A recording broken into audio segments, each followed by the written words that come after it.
we've seen a lot of abuses of state resources by incumbent governments and incumbent members of parliament. Also, you see, the smuggling that is taking place today is being fueled by these Russians. Cocoa Board caught in a web as it blames media misreporting for seeming tension between Ghana and Russia following claim by Cocoa Board CEO that Wagner is behind cocoa smuggling in the country. Meanwhile, former President John Dramani Mahama has promised massive shake-up at Cocoa Board if he returns to power. Intiaba nia broni friend shake up yebeye shake up ewo Cocoa Board ho yebe so Cocoa Board ho. Also, a member of parliament for South Dai, Roxanne Dafiameto, accuses government of a deliberate attempt of defaulting in the payment of tuition and stipends for scholarship students as UK government begins processes of annulling their students' visa. It appears that there's a certain deliberate decision not to pay the stipend, the tuition to these various universities. And the New Patriotic Party parliamentary candidate for Isyajaman Pius Hajide reignites conversation on the controversial Australia visa scandal following his latest promise to facilitate visa acquisition for electorates in Isyajaman if elected MP. We have details of these and many more. Starr News is coming to you live on Ultimate 106.9 FM in Kumasi, Empire 102.7 FM in Takrady, Cool 103.5 FM in Ho, Rage and Might FM in Tamale, Somali FM in Wa, My Star Radio in the USA.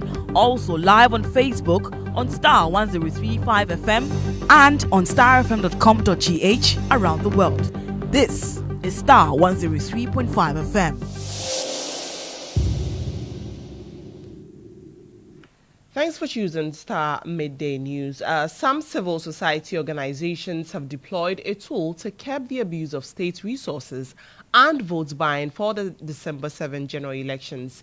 The phenomenon of vote buying and abuse of state resources, especially by incumbent governments, have been on the rise in the country, with analysts warning the development has the potential of derailing Ghana's democracy. Speaking at the launch of the Monitoring Campaign Spending Abuse of Incumbency Project, Executive Director for the Ghana Integrity Initiative, Mary Ada, pointed to loopholes in Ghana's campaign financing laws leading to abuse.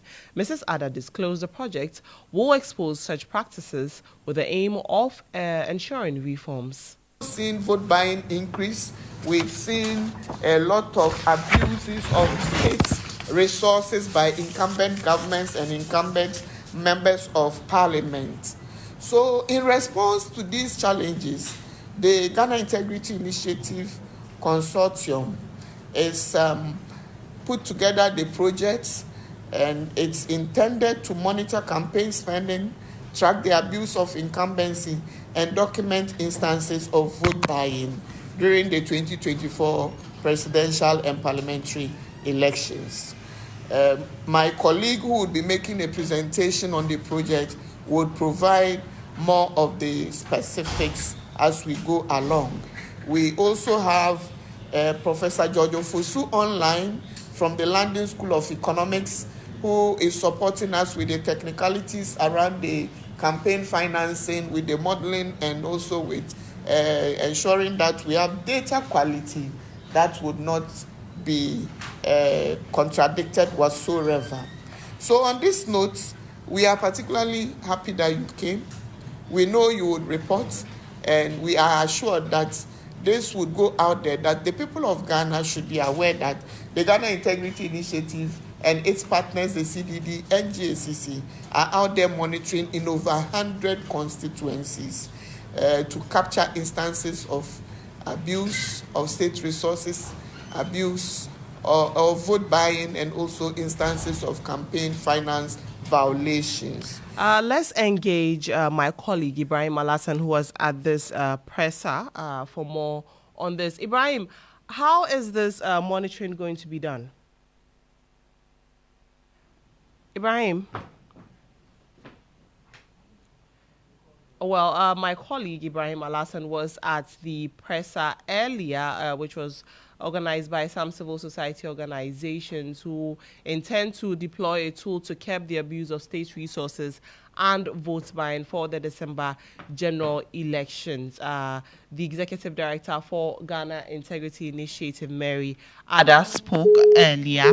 But let's now engage my colleague Ibrahim Alassan, who was at the presser, for more on this. Ibrahim, I was asking earlier, how is the monitoring going to be done?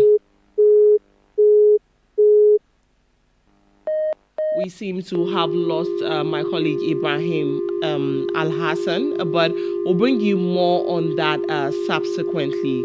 But Cocoa Board says that Russian mercenary group Wagner is behind the smuggling of cocoa in the country. Well, they're saying that report is false. Cocoa Board CEO Joseph Adu says that the claim made this claim during a media engagement. But following the seeming tension created by the comments, Cocoa Board is now blaming misleading media reportage for the tension. Here are excerpts of the statements from Cocoa Board. The attention of the Ghana Cocoa Board has been drawn to a misreporting by starfm.com.gh and subsequently by other media outlets regarding comments made by Chief Executive Honorable Joseph Boahin Adu on the sidelines of a recent engagement with cocoa farmers in the Ashanti region. We wish to clarify that the Chief Executive did not at any point attribute the ongoing cocoa smuggling activities to the Russian government.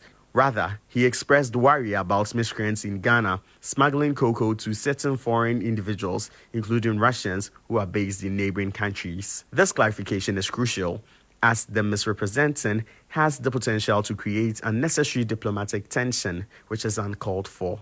We urge all media houses to ensure accuracy in their reportage, especially on sensitive matters that could have international implications.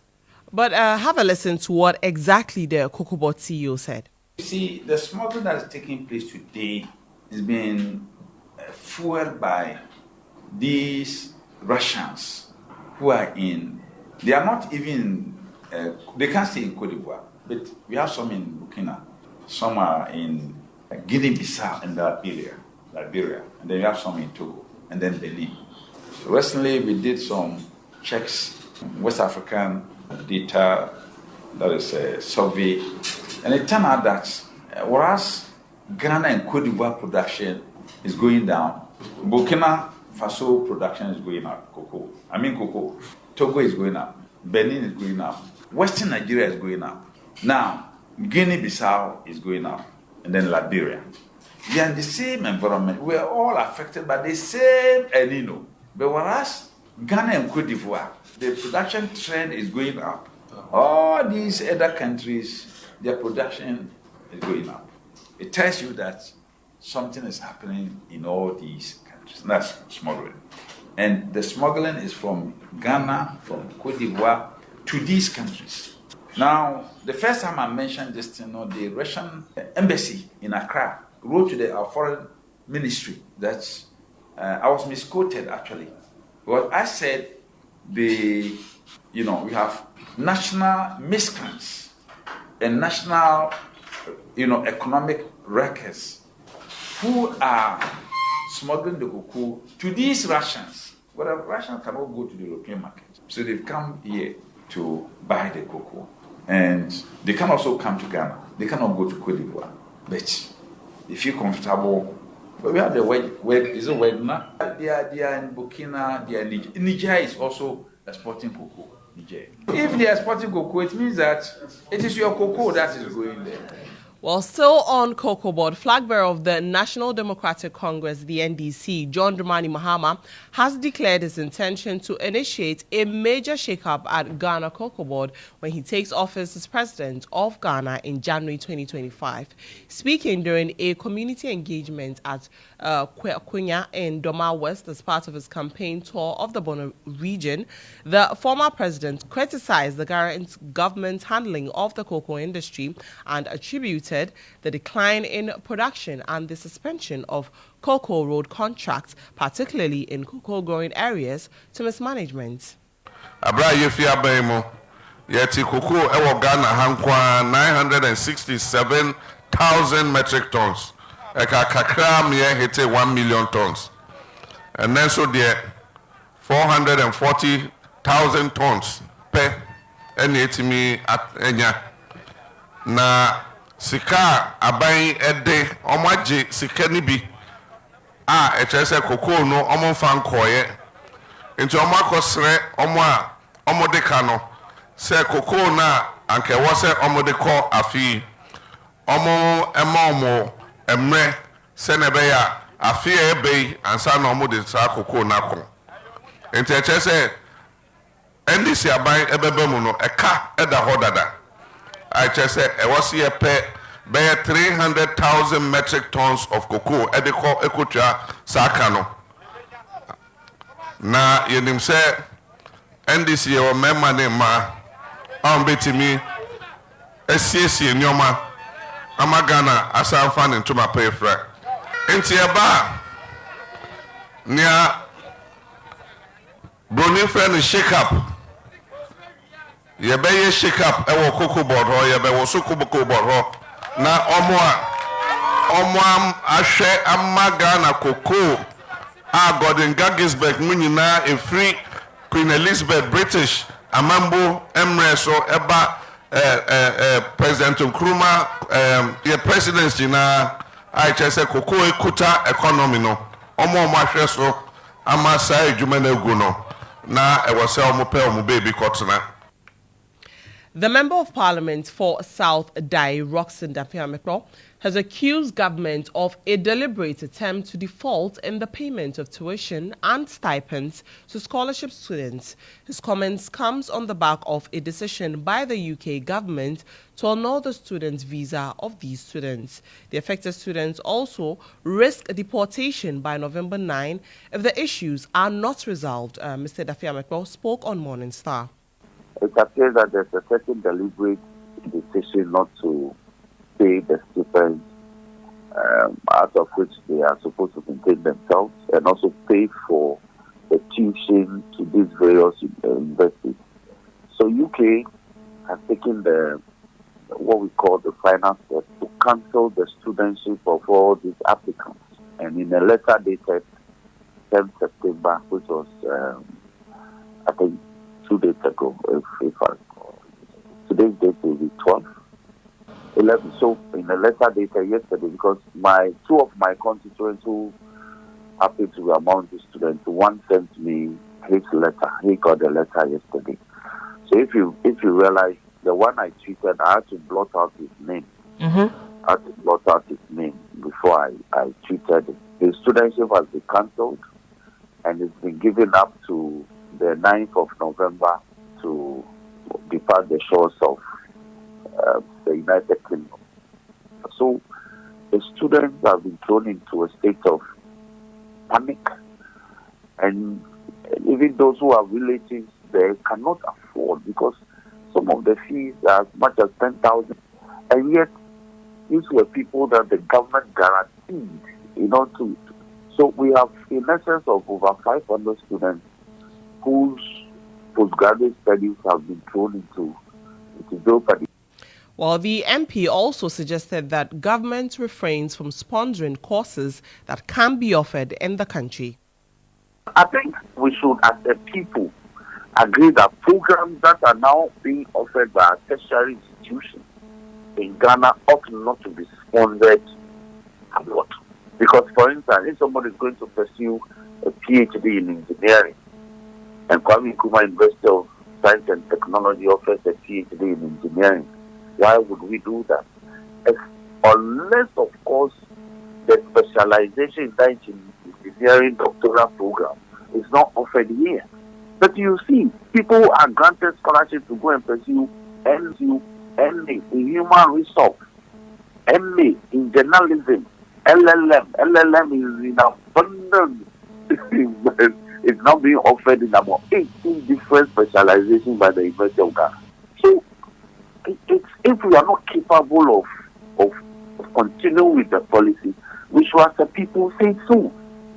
Or, alternatively, like the Get Fund, and so recently you must have heard that I am praising Get Fund to the high heaven. What Get Fund does with scholarship component policy is that programs that are offered in this country, they will never sponsor anybody outside to go and study. So you must apply for the program in country. When you get the admission, you apply to Get Fund. If you go through the vetting process, they give you a grant. Go and study here. Meanwhile, Professor Jonathan Fletcher, who is the acting dean of the School of Education and Leadership at the University of Ghana, has backed calls for review courses sponsored by government abroad. If we send people out to go and study and come back to the country, we are building capacity. So at some point, we should be able to, get people to study in this country and get the same sort of knowledge and skills which they will get outside. So I think it's important also to build that into the planning to see that because obviously it's not every subject or every course that people should leave this country to go and do elsewhere. I mean, there are a number of opportunities in this country that people can access. And so, yes, it's true that we need to also make sure that we make use of our local expertise. I mean, I'm sure a lot of them are people who have just studied outside, they come down and they come back to support. So in a way, they're actually bringing international education home to Ghana, right? That we should target these things. It shouldn't be a wholesale thing that everybody is trying to leave the country and go and stay outside. Obviously, there are some courses, as you're saying, or programs that we cannot fully run in this country. If that is the case, and of course there's a reason for sending people out. But otherwise, I think we have come to a stage where we can do a lot of things within the country. Away from issues of education, the New Patriotic Party parliamentary candidate for Isejaman, Pius Hajide, has promised his constituents of an easy travel to the United States of America for the 2026 FIFA World Cup if elected as MP. Mr. Hajide made the juicy promise during his campaign tour. Hajide's comment is not without controversy. In 2017, during his tenure as Deputy Minister of Youth and Sports, he was implicated in the notorious Australian visa scandal. The scandal involved several Guinean nationals who reportedly posed as journalists to secure visas and attend the Commonwealth Games in Australia. Although he was initially suspended during the investigation, he was later exonerated and reinstated by President Akufo-Addo. Have a listen to his latest promise on visas. Australia, Ghana, now Australia, 18 hours. And Nukrano, Nipabi, Etumidi Mechiako. World Cup Eba, Ayeba Bebo, Afifufra, Yeba Remui, Yebebono, Ewa America, and Nunu 7 hours spend away to America. Nanadum, Semu Pesemu, Manumo, Enko America, Nomunko Bobra, Nasikebi Embrefia, to Abanamami, Uye Bebono, Ewa Paso, Uye Bebono, Ewa Desase, Uye Bebono, Ewa Newtown, now Pesa Utukwa. Me Pius, me be your way, me do better kwai, me do better kwai, me do better. Na me no, me tise ampim. Na yamawa Kenya, na wodi usako se udem refrem. Na eduma na yedi ase usase bua nepa no. Unto me wano. She now before froso embe ya usimi nche konongo kaya. Me tisa enti me no uye bebu no na opese utu kwai uko Germany, uko America. Uko UK, uko France, baby a upese ubekobia no, ubuamia, misu minya kwenya, misu mebuao. Well, despite criticism over this latest promise, Mr. Hajide says there's nothing wrong with what he said. He spoke on GH1 TV. I am still processing people's documentation to be able to support them to either buy tickets or to fill their forms properly. And I'm saying that when I'm given the opportunity, I will continue to do the same. I'm not sure why anybody will be worried about that. What is wrong with a member of parliament assisting his or her constituents who are capable and willing and are interested in traveling to travel? What's probably wrong with it? Perhaps because you specifically mentioned the upcoming World Cup and that you would help them. And the question then would be, is it about the filling forms, providing support for them? Is that what you mean by helping them to secure visas, especially for the World Cup? Well, my mandate is to ensure development comes to our people. My mandate is to facilitate the upward mobility of the constituents of a soldier man.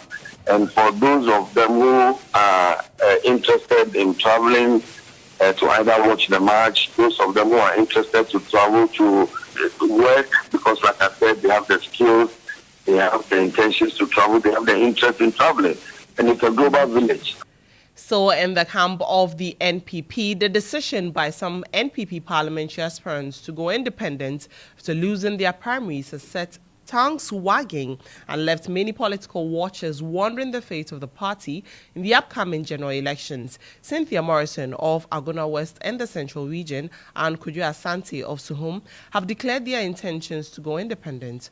Pollster and Executive Director of Global Info Analytics, Musa Dankwa, warns that failure by leadership of the NPP to foster unity could adversely affect the party's fortunes. Last thing NPP needs at this point in time. There is already a national swing against them across the country. In Greater Accra, the average swing is about 31%.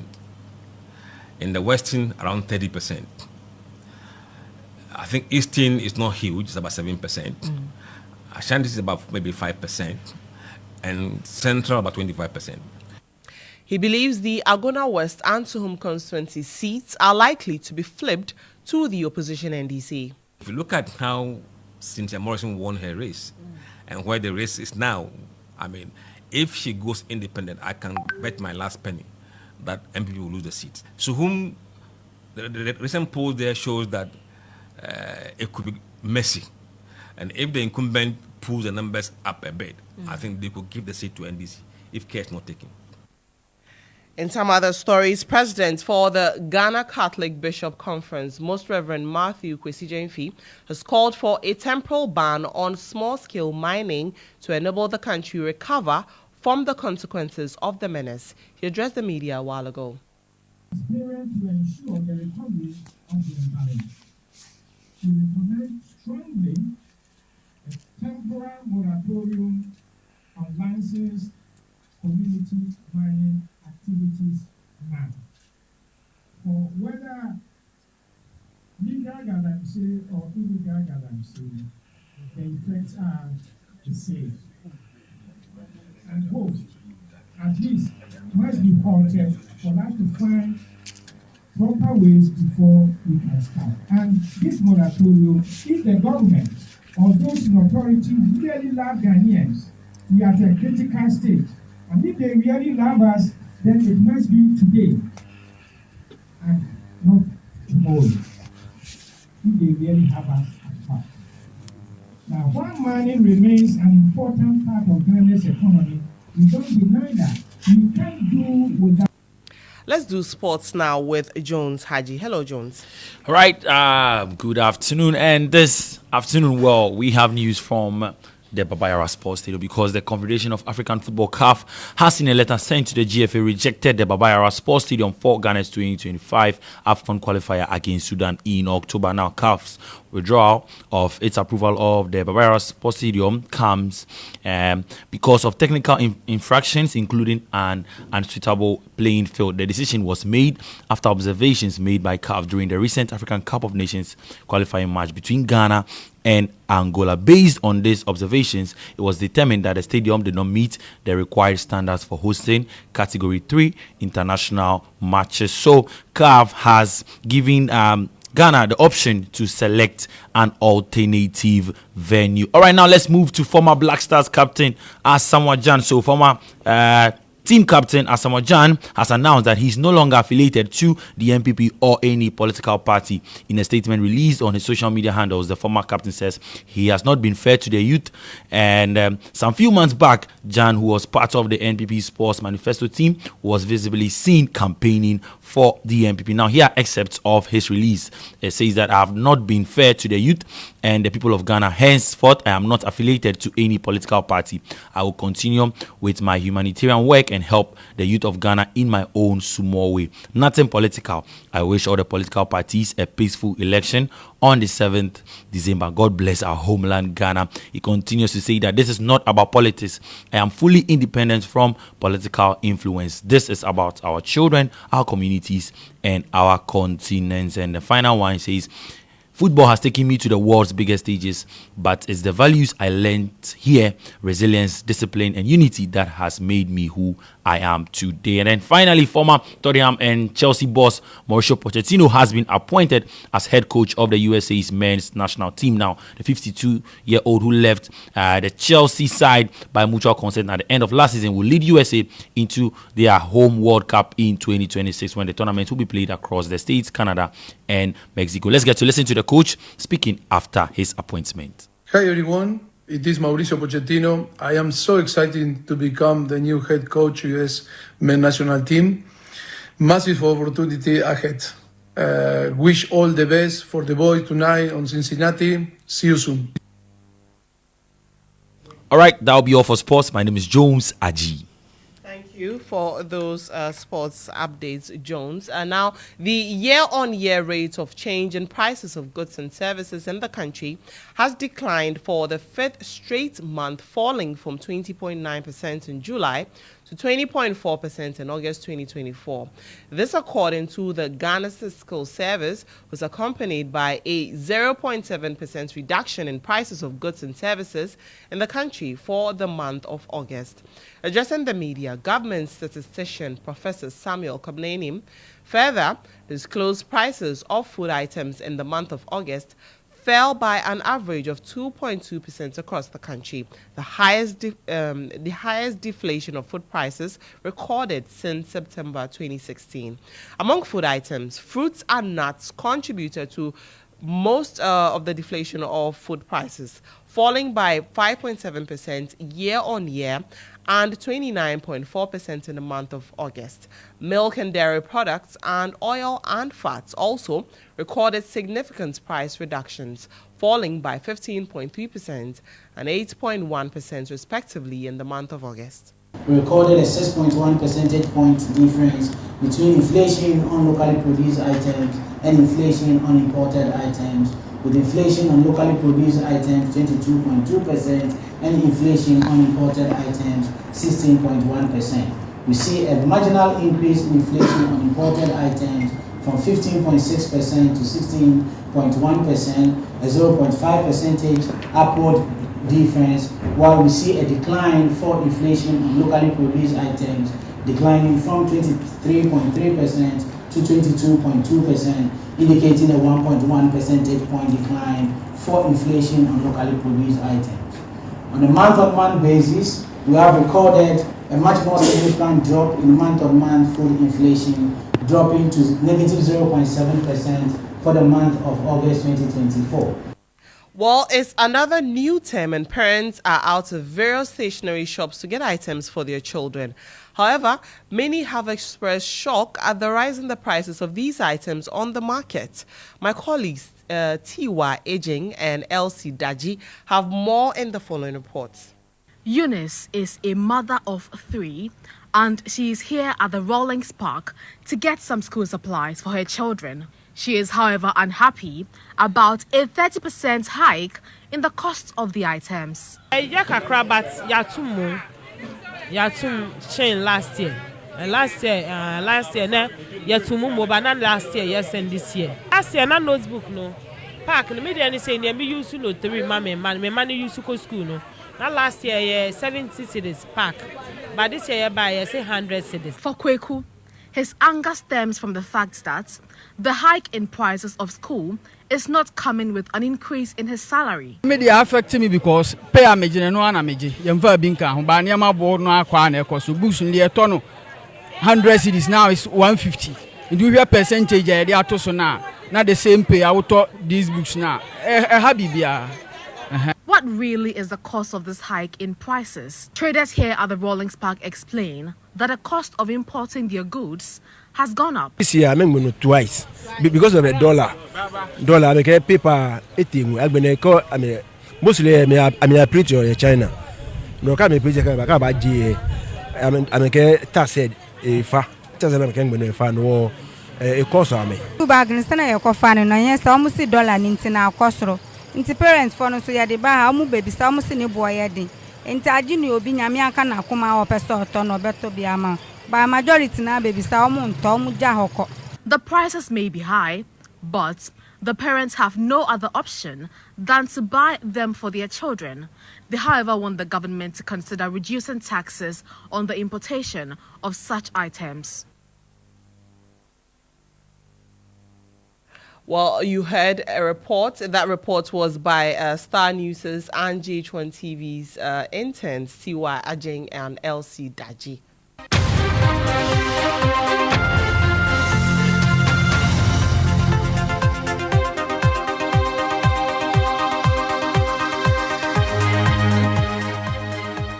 Well, that's how we wrap up this edition of Star Midday News on Star 103.5 FM. I am Nadima Umar Uthman. But for more news, log on to starfm.com.gh. Good afternoon.